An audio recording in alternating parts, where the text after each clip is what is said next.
Assalamualaikum warahmatullahi wabarakatuh. Bertemu kita lagi pada minggu ini di dalam pembelajaran muamalat muka surat 29 hingga 32.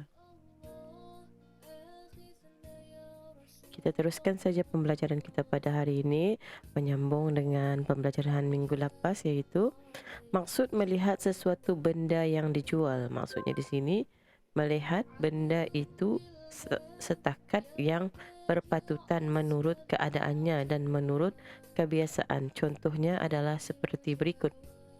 Rumah. Dilihat rumahnya, atapnya, dindingnya, saluran airnya dan kawasannya. Maksudnya di sini rumah tu, kalau kata ni kan Bali, tani cek dulu. Ada atapnya kah? Dindingnya berlubang kah ataupun indah? Ataupun saluran airnya masukkah air itu ke dalam rumah kah indah? Saluran air itu dapat digunakan untuk di toilet atau kah indah? Kebun. Yang kedua, kebun. Dilihat pohon-pohon kayunya, pagarnya, saluran airnya dan kawasannya. Maksudnya di sini kalau tanyakan membeli kebun, dan dilihat dulu pohon-pohon itu. Kalau pohon-pohonnya semua mati, ndak jauh pedah tu untuk dibuat berkebun. Ataupun pagarnya, ndak buat pagar. Ataupun saluran airnya, masukin dah saluran air itu ke tempat pertanaman itu dan lihat kawasannya tu. Ngam cukup kan indah kawasan yang tempat tani Bali itu. Yang ketiga yaitu binatang. Dilihat daripada sekalian tubuhnya. Maksudnya binatang itu tani beli binatang macam kerbau, tani lihat kerbau tu. Okey, cacat ke indah kerbau tu. Kurang kakinya setampik ke indah. Tani lihat dia punya keadaan tubuhnya tu. Ataupun yang keempat, kain. Kalau tani beli kain, dibuka segala lipatannya, dilihat kedua-dua belahnya. Maksudnya macam mana ya?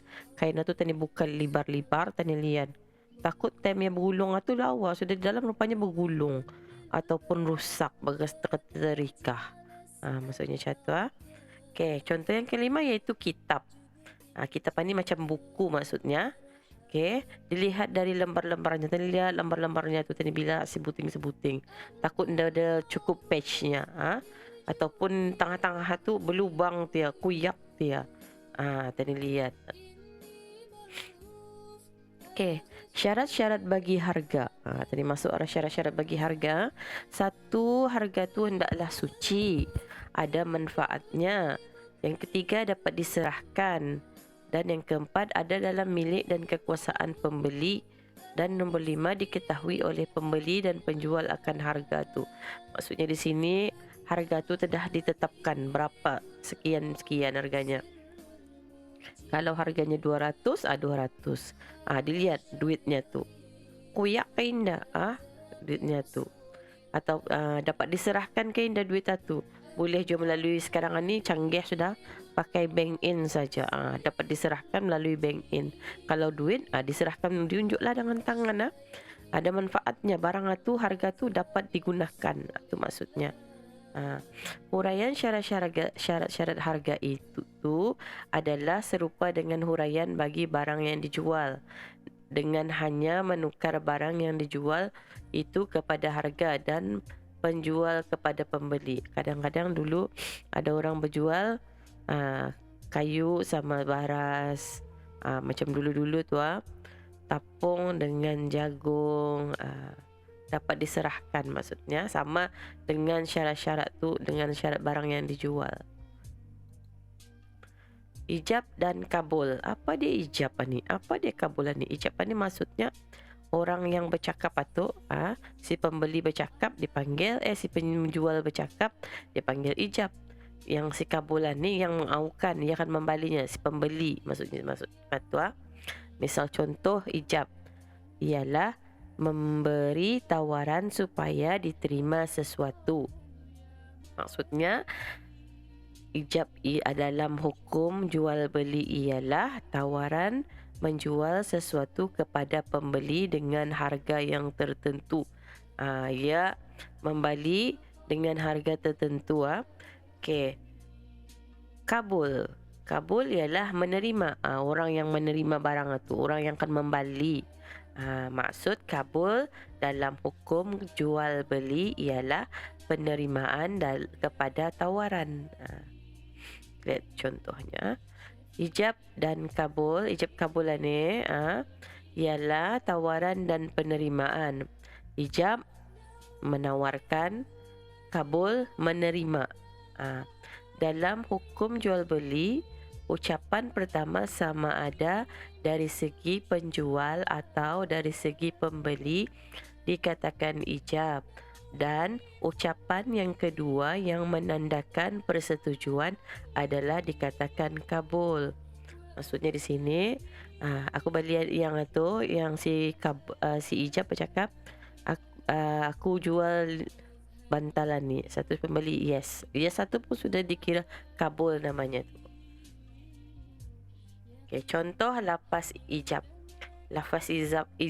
Contoh lafaz ijab. Okay, contoh lafaz ijab ialah kata penjual.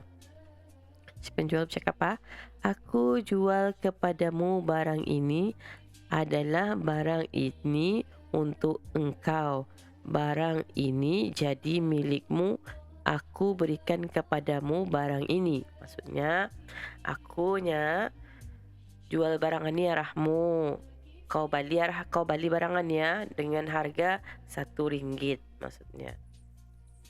Okay, pembeli berkatanya, pembeli, aku beli barang ini. Ataupun, aku terima barang ini. Ataupun dia cakap, aku reda barang ini.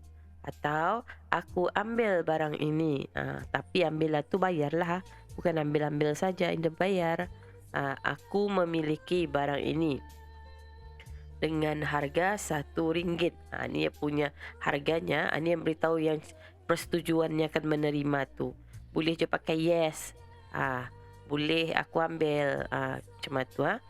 Mana saja asalkan ada persetujuan yang mengaukan ia akan mau membeli barang itu, maksudnya.